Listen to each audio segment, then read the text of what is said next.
As terror strikes India again, do we need a tougher anti-terror law? We do have these debates from time to time, but is it time to revisit some of the key issues that have cropped up in the past?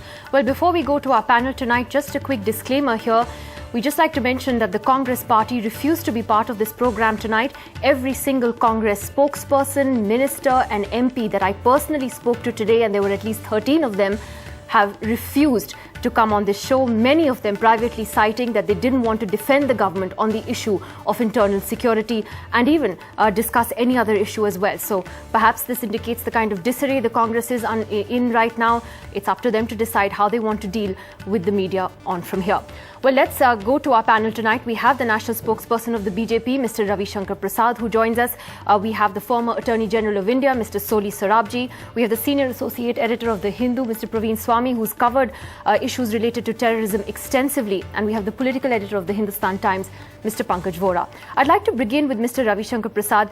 Mr. Prasad, in the past, we have heard the BJP say that, attack the UPA for removing POTA, and you've always argued that a tougher anti-terror law is needed in order to send the right message. Is that still the party's view, even after all these attacks that we've seen, that a tougher law is the answer? Or do you feel we have the laws, but we have very poor implementation? First of all, a tougher law you do need, but you must have the political will to implement those laws and give the freedom to the security officers to execute in quest of national security. Nidhi, one instance I can tell you, Batala House, Mujahideens of Indian Mujahideen terrorists were killed. And many police officers have personally told me, had Mohan Sharma not died, that brave police officer who was awarded Ashok Chakra, they would have been facing prosecution because of malicious campaign against the whole incident. You know it very well. Many Congress leaders, Kapil Sibal, Digvijay Singh were involved. You need to stand by your security forces. As far as POTA is concerned, what is my basic objection? We have Indian Penal Code for 150 years. In Delhi, SHOs abuse it, falsely implicate it. But we never say remove Penal Code because it is being abused. Income tax law since 1922. Many people are falsely implicated by income tax officers or inspectors.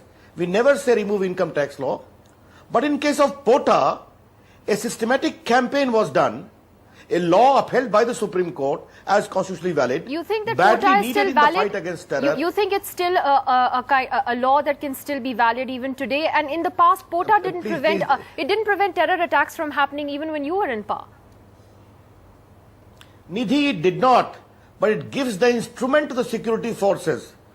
Whole of Rajiv Gandhi's conviction was based upon the confession of Tada. In case of Afzal Guru and all, also POTA was used at initial stage. Thereafter 2004, what happened, this government came about. But I'm on a larger political issue. And what is my political issue? That you were succeeded in sending a message to terrorists and their patrons that even a well-needed law can be replaced if there is a political campaign for political consideration. In that way, you embarrassed the security forces and emboldened the morale of terrorists.